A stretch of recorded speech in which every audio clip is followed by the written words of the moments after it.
Alhamdulillah, assalatu wassalamu ala rasulillah wa ala alihi wa sahbihi ajma'in. Amma ba'd. Fa'udhu billahi minash shaitanir rajim. Bismillahir rahmanir rahim. Rabbi shrah li sadri wa yassir li amri wahlul 'uqdatam min lisani yafqahu qawli. Fa'udhu billahi minash shaitanir rajim. বিসমিল্লাহির রহমানির রহিম ইন্নাদ-দীন ইনদাল্লাহিল ইসলাম। সমস্ত প্রশংসা সেই মহান রব্বুল আলামিনের উপর, যে মহান রব্বুল আলামিন অশেষ রহমত, নিয়ামত, অনুগ্রহ, মাগফিরাত, করুণায় দীর্ঘদিন পর, প্রায় এক সপ্তাহ পরে আবারও জ্ঞানের দ্বিতীয় ধাপ, প্রকৃত কোন বিষয় জ্ঞান অর্জন করতে হবে সেই বিষয় এবং প্রথমে কোন বিষয় জ্ঞান অর্জন করতে হবে সেই বিষয়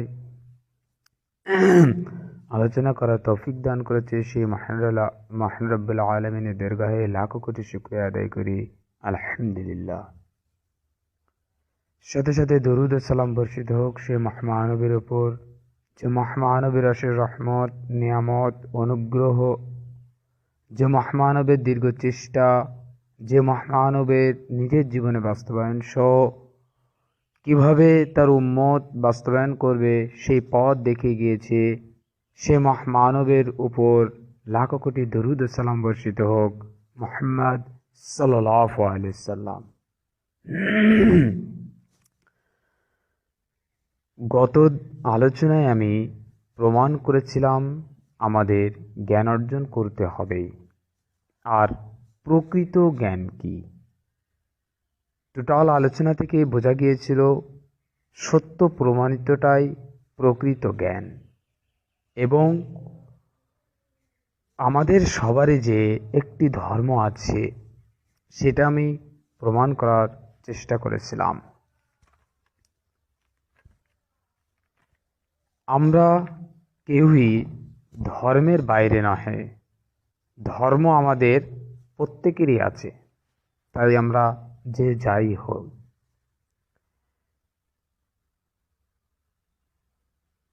ধর্ম হলো মনোনীত আচরণ, অনুশীলন, নীতি, নৈতিকতা, যার একটি তীর্থস্থান আছে এবং গ্রন্থ আছে, এটাকেই ধর্ম বলা হয়েছে।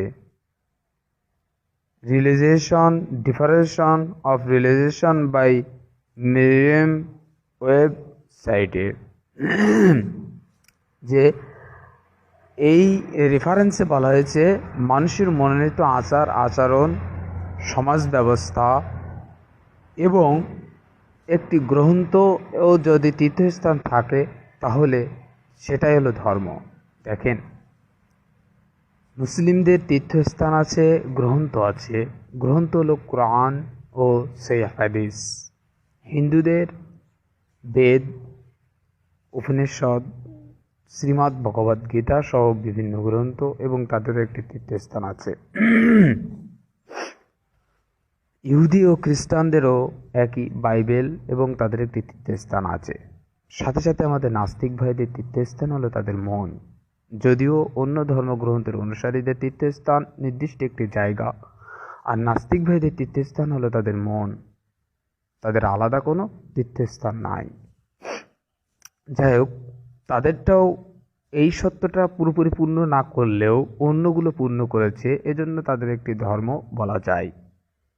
কিন্তু এই ধর্মটি কি সঠিক? কখনোই না। আমি আগের দিন কিছু রেফারেন্স দিয়ে আমি বলেছিলাম যে আসলে নাস্তিক যারা, এরা বোকা। এরা নিজেদের নাস্তিক বলে শুধু পরিচয় দেয়। আসলে এদের কোনো প্রমাণযোগ্য কোনো কথাও নাই, কোনো যুক্তিও নাই। আমার এই বক্তৃতা যদি কোনো নাস্তিক শুনে থাকেন, আপনার হিম্মত থাকলে আপনি আমার সাথে মোকাবেলা করতে পারেন। আমার নাম্বার দেয়া থাকবে। আমি ইনশাআল্লাহ আপনার নাস্তিকতা থেকে দূরে আসার জন্য আল্লাহর পক্ষ থেকে যে দাওয়াত এবং বিজ্ঞান ও প্রযুক্তির পক্ষ থেকে যে দাওয়াত, এটা আমি আপনাকে পৌঁছে দেব ইনশাআল্লাহ। তো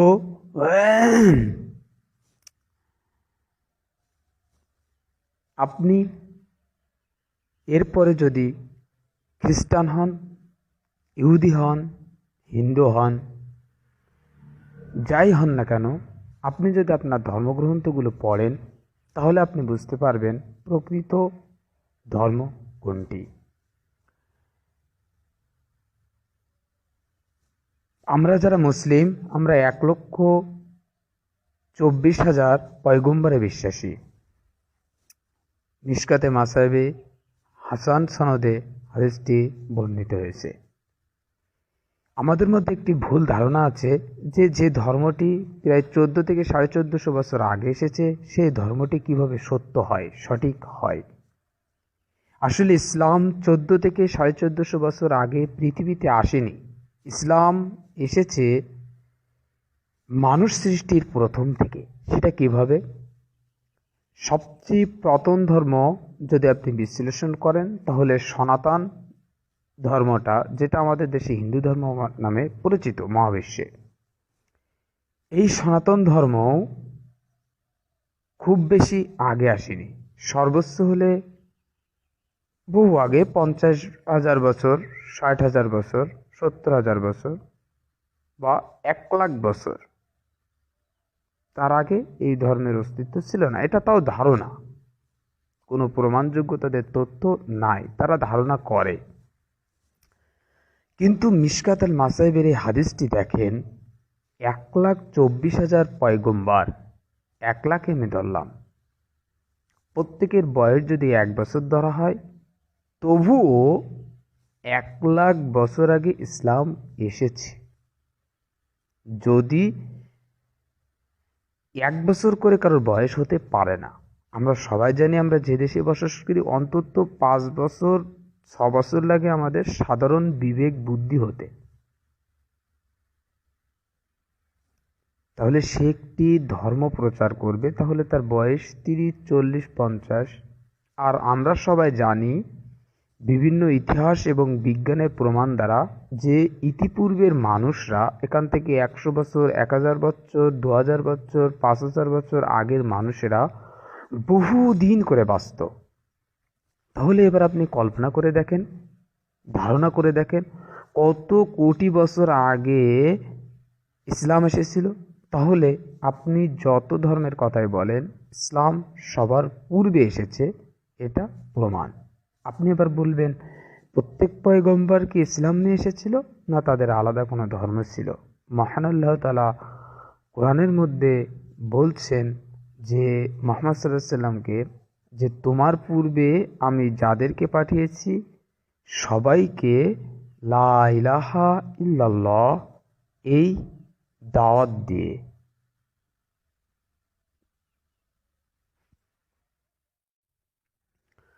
সূরা আম্বিয়ার 25 নম্বর আয়াতে আল্লাহ তাআলা এই কথাটি উল্লেখ করেছেন।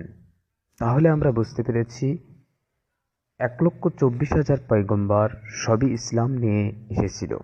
এতে কোনো দ্বিমত পোষণ করার প্রশ্নই আসে না। এবার দেখুন, ধর্ম কি আসলেই ছিল? যাই হোক, আমি আগেই প্রমাণ করে ফেলেছি যে ইসলাম হলো সবচেয়ে প্রথম ধর্ম। তো ধর্ম কি আগেই ছিল? আর ধর্ম কি প্রয়োজন আছে? এটা আমি গত এতেও বলেছিলাম। আমি বলেছিলাম পরবর্তী আলোচনায় ধর্ম আমাদের প্রয়োজন কিনা, ধর্ম আছে কিনা, ধর্ম লাগবে কিনা এ বিষয়। আজও একটু বলি, ধর্ম সম্পর্কে স্যার আর্নল্ড টয়েনবি বলেন, মানব অস্তিত্বের রহস্যর ভূমিকা পালন করে ধর্ম। মানুষের যে অস্তিত্ব, এই অস্তিত্বর রহস্যময় ভূমিকা পালন করে হলো ধর্ম। এছাড়াও পদার্থবিজ্ঞান অনুযায়ী মানুষের মৌলিক বৈশিষ্ট্য হলো ধর্ম। ধর্মহত্য হলো অতি মানবিক নিয়ন্ত্রিত শক্তি বিশ্বাস। এটা হলো অক্সফোর্ড ডিকশনারির তথ্য। অক্সফোর্ড ডিকশনারির তথ্য।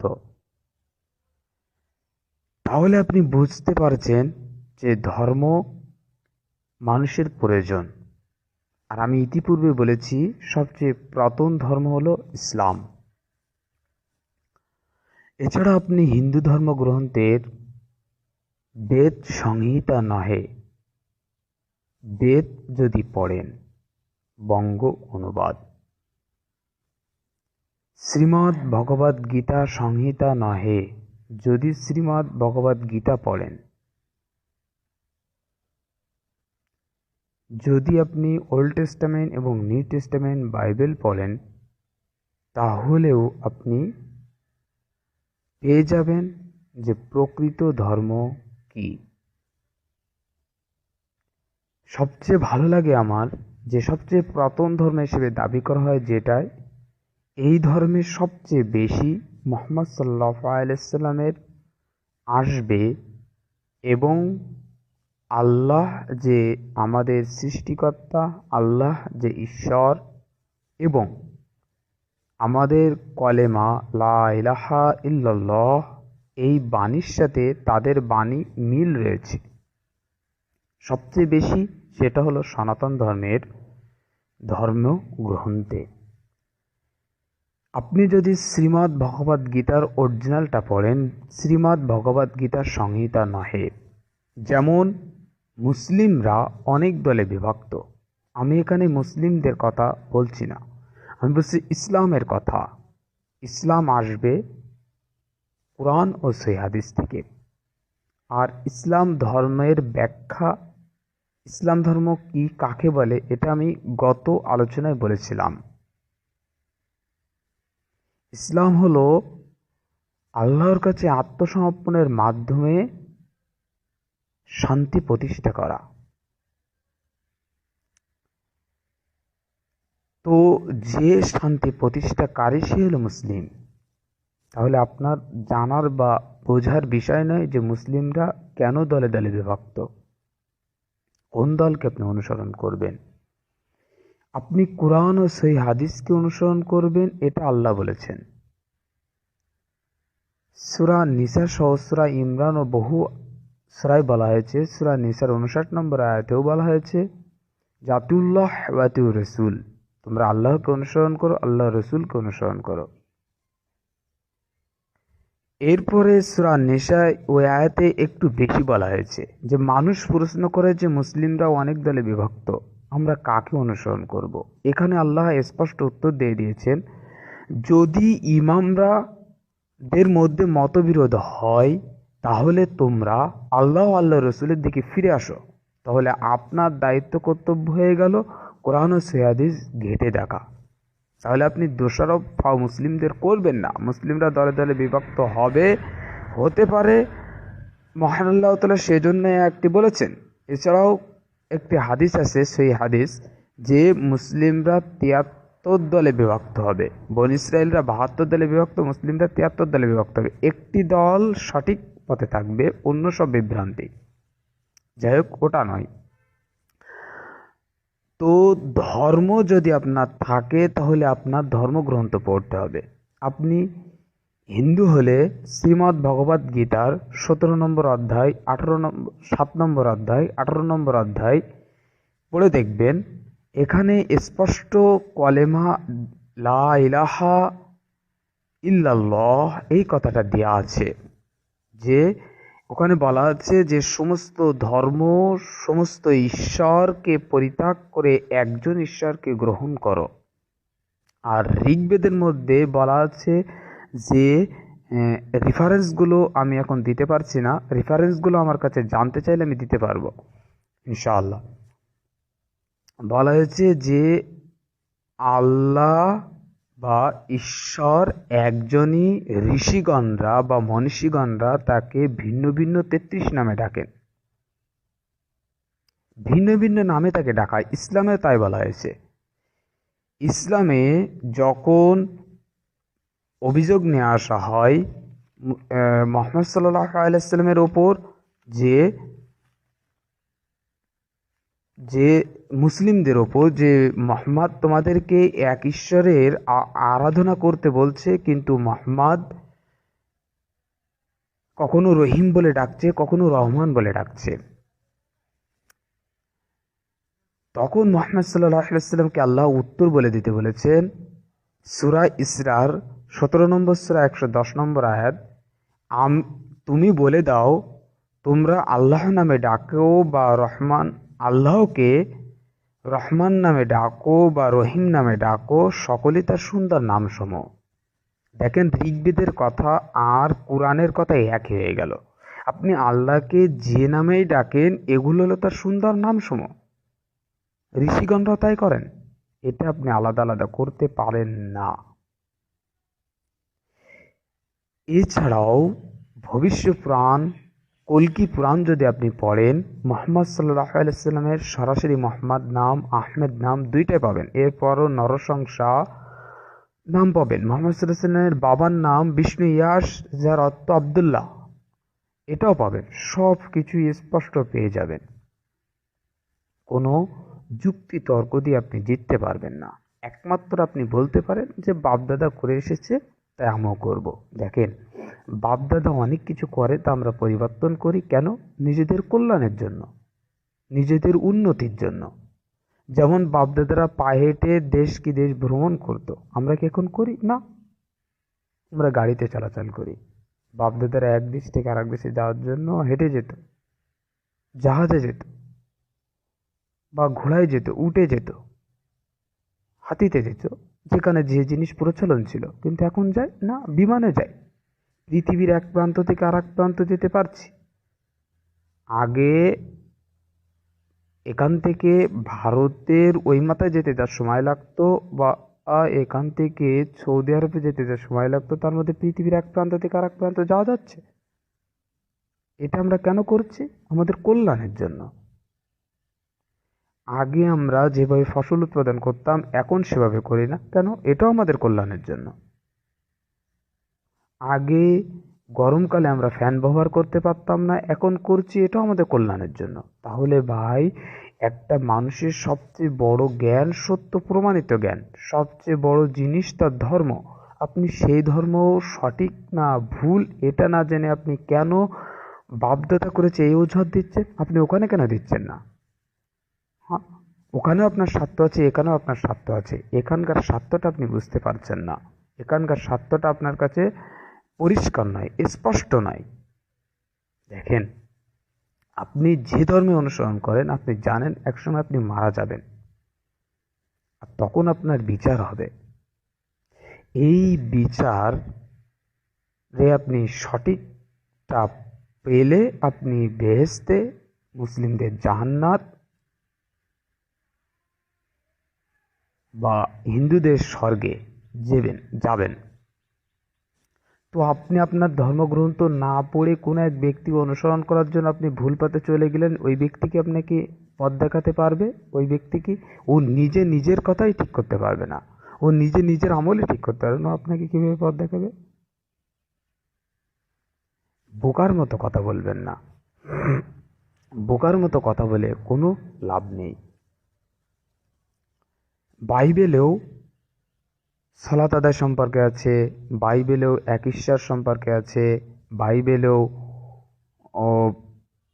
আহমেদ নামে একজন আসবে এর ভবিষ্যৎবাণী আছে। তাহলে আপনারা কেন আহমেদকে অনুসরণ করছেন না? বাপদাদার ধর্ম বলে?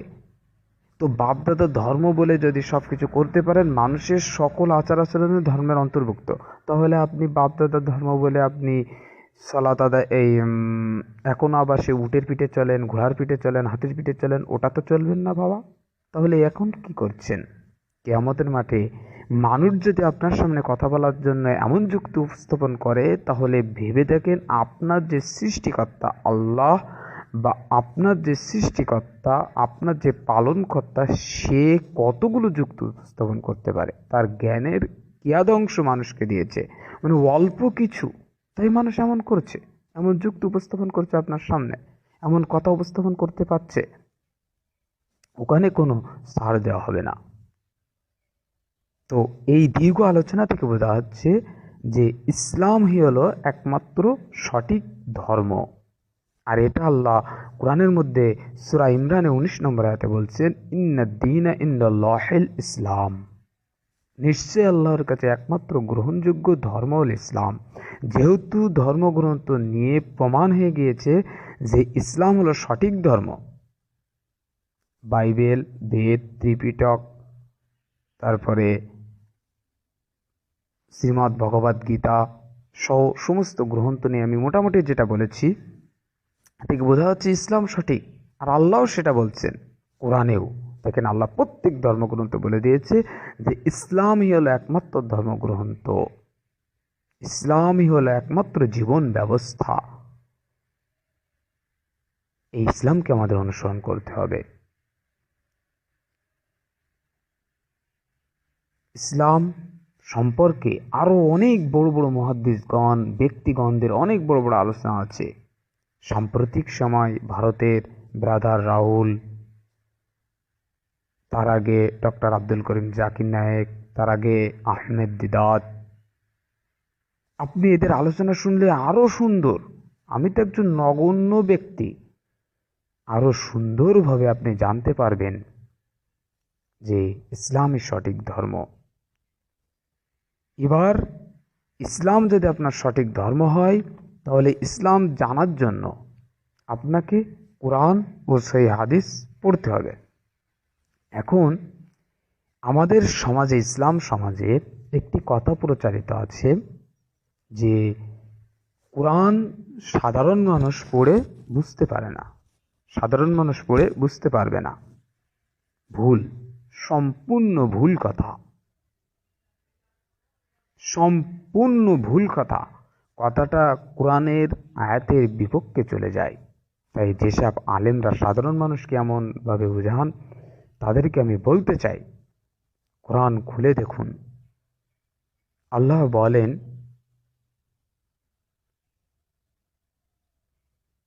আল্লাহ তাআলা বলেন,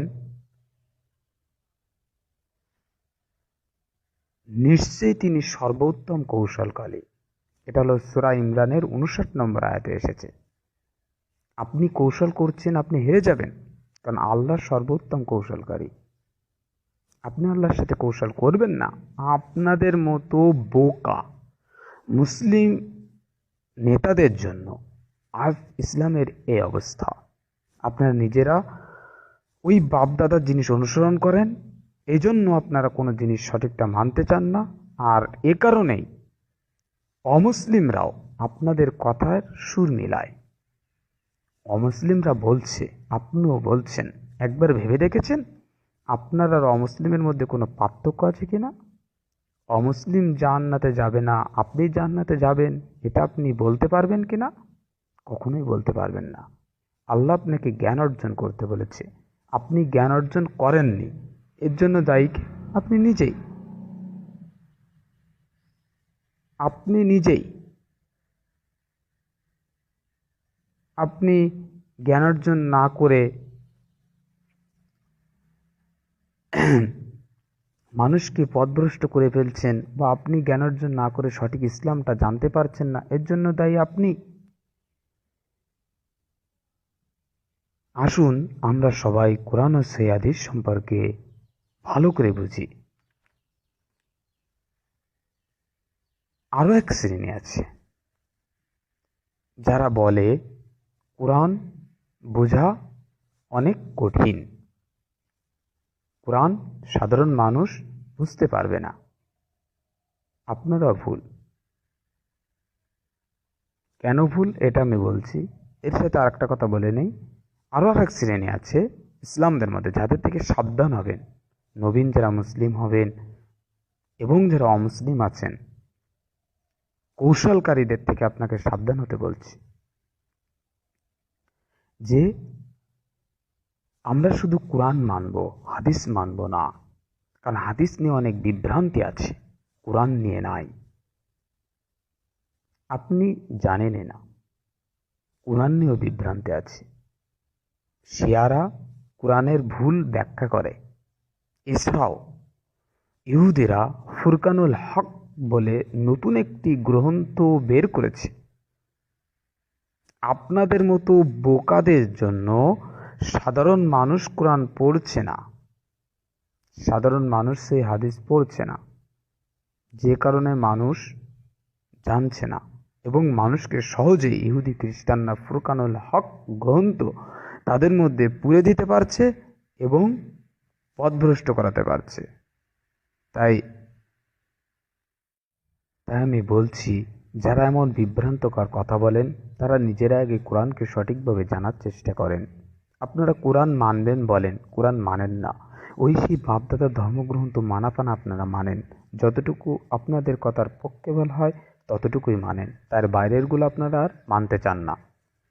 আপনারা কোরআন মানেন, ঠিক আছে, কোরআনের মধ্যে সূরা নিসার 59 নম্বর আয়াত সহ ইমরান সহ বহু সূরায় বলা আছে আতিউল্লাহ আতিউর রসুল, আল্লাহকে মানো, আল্লাহ রসুলকে মানো। তাহলে আপনারা হাদিস কেন মানবেন না? আল্লাহ রসুলকে না মানলে আপনারা হাদিসকে মানবেন কিভাবে? তাহলে তো আপনারা কোরআনকে মানছেন না। এছাড়াও আপনারা বলছেন হাদিস নিয়ে বিভ্রান্ত আছে, আপনারা আল্লাহ রসুলের হাদিসকে গ্রহণ করছেন না। অথচ মহান আল্লাহ তাআলা কোরআনের মধ্যে সূরা হাক্কার মধ্যে সম্ভবত বলেছে, সে যদি আমার নামে কোনো কথা রচনা করতে চাইতো বা চেষ্টা করত, আমি অবশ্যই তাহার গর্দান শিরচ্ছেদ করে দিতাম। সূরা হাক্কার 44-46 নম্বর আয়াত। এখানে স্পষ্ট বলে দিচ্ছে, সে যদি আমার নামে কোনো কথা বা কোনো কিছু রচনা করার চেষ্টা করত, আমি তাহলে তার গর্দান শিরচ্ছেদ করতাম। তাহলে আমরা বুঝতে পারছি মুহাম্মদ সাল্লাল্লাহু আলাইহি ওয়াসাল্লাম যখন যে কথাটা বলতো, প্রত্যেক কথাই আল্লাহ কর্তৃক নির্ধারিত ছিল। এটা হলো যে শ্রেণীর লোক বলে আমরা কোরআন মানি, হাদিস মানব না, তাদের কথা আমি বললাম, তাদের সমাধান আমি দিয়ে দিলাম। যারা সঠিক পথে, সঠিক ইসলামের পথে নেই, তাহলে তারা এবার ভেবে দেখুন যে আপনারা আপনাদের ওই ব্যক্তি পূজারী হুজুরের অনুসরণ করবেন না আল্লাহর কথার অনুসরণ করবেন। আপনি তাফসীর ইবনে কাসির, তাবারি, এইসব গ্রন্থ তাফসীর পড়ে দেখুন, যেগুলো গ্রহণযোগ্য, আপনি সঠিক পথ পাবেন ইনশাআল্লাহ। হিফজুত তাওহীদ বলে নতুন একটি দল আছে, এরাও কোরআনকে মানতে চায় মিথ্যা। এরা নতুন একটা কথা প্রচলন করছে যে কোরআনের ভুল ব্যাখ্যা করছে নাকি আমাদের মতন মানুষরা, আমাদের মতন শ্রেণীর হুজুররা। ও নিজেও জানে না কোরআনের অর্থ কি, ওই জন্য কথা বলে। এছাড়াও যে শ্রেণীর আলেমরা বলেন যে কোরআন সাধারণ মানুষ পড়ে বুঝতে পারবে না, তাদের সম্পর্কে আমি কোরআন থেকে দলিল দিচ্ছি। আল্লাহ বলছেন, আমি কোরআনকে উন্মুক্ত করেছি। কথাটা ভালো করে শুনবেন, আমি কোরআনকে উন্মুক্ত করেছি ও তোমাদের বোঝার জন্য সহজ করেছি। সূরা কাসাস 17, 22, 32, 40 এই আয়াতগুলো আছে। সূরা কাসাসের 17 নম্বর আয়াত আছে। কোরআনকে উন্মুক্ত বললে আমরা সবাই বুঝি। আমরা যদি বলি এই ঘরটা সবার জন্য উন্মুক্ত, তার মানে সবাই ওখানে এসে বসতে পারবে। তাই সে যে হোক, সেই এর পক্ষে হোক বিপক্ষে হোক, সবাই। তার মানে কোরআন মুসলিম অমুসলিম, মুসলিমদের মধ্যে যারা ইমাম, যারা খতিব, যারা আলেম, বাদেও যারা সাধারণ মানুষ, তারাও কোরআনকে পড়তে পারবে। কোরআন সঠিকভাবে পড়তে হবে এবং সাথে সাথে তার অর্থ জানতে হবে। পাপাকি পানা কোরআনের মুখস্থ করে রেখে কোনো লাভ নেই। আপনি আলেম, আপনি বলছেন যে কোরআন সাধারণ মানুষ পড়ে বুঝতে পারবে না, তাহলে আপনার কথার সাথে এই কথার সাংঘর্ষিক। কোরআন উন্মুক্ত করা হয়েছে যাতে সাধারণ মানুষ বুঝতে পারে, সকলেই বুঝতে পারে। আল্লাহ বলছেন, আপনি তার বিপরীত বলছেন, তার মানে আপনি নিজেও কোরআনকে বুঝতে পারেননি। তাহলে আমি আপনাকে আলেম বলি কিভাবে? হ্যাঁ, আপনি আলেম। অন্য বিষয় হয়তো আপনি আমার চেয়ে বেশি জানতে পারেন। আর কোনো আলেমকে অন্য আলেম বা কোনো মুমিন অসম্মান করতে পারে না। এই জন্য আমি আপনাকে অসম্মানও করছি না, আপনাকে বলছি না। আমি আপনাকে বলছি, আপনি এই আয়াতগুলো দেখুন, ব্যক্তি পূজারী ছেড়ে দেন, ইসলামকে মানার চেষ্টা করুন, মানুষকে ভুল পথে পরিচালনা করেন না। আপনি কোন বিষয়ে প্রথম জ্ঞান অর্জন করবেন? আপনি জ্ঞান অর্জন করবেন, কোরআন উন্মুক্ত হয়ে পড়তে পারবেন, সেই হাদিস পড়তে পারবেন, এ বিষয়ে আমি প্রমাণ করে দিলাম। এবার আপনি কোন বিষয়ে জ্ঞান অর্জন করবেন সে বিষয়টা মহান আল্লাহ তাআলা মুহাম্মদ সাল্লাল্লাহু আলাইহি সাল্লামের দিকে তাকালেই বোঝা যাচ্ছে। আমি আগেই বলেছি, মহান আল্লাহ তাআলা মুহাম্মদ সাল্লাল্লাহু আলাইহি সাল্লামকে বলেছিল যে আমি আপনার পূর্বে এমন কোনো নবী বা রসুল পাঠাইনি যার ওপর লা ইলাহা এই কথাটি নাজিল করা হয়নি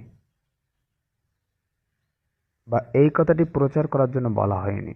তাহলে এছাড়াও মুহাম্মদ সাল্লাল্লাহু আলাইহি সাল্লামের ইসলামের দাওয়াত দেওয়া বা মুসলিমদের দাওয়াত দেওয়া বিষয় আপনি যদি পড়ে দেখেন, মুহাম্মদ সাল্লাল্লাহু আলাইহি সাল্লাম সবচেয়ে বেশি যে জিনিসটার গুরুত্ব দিয়েছেন সেটা হলো ঈমান, বিশ্বাস, তাওহীদ, একত্ব বিশ্বাস, এই বিষয়টা। তাহলে আপনাকে প্রথম ঈমান, আপনার বিশ্বাস দৃঢ় করতে হবে।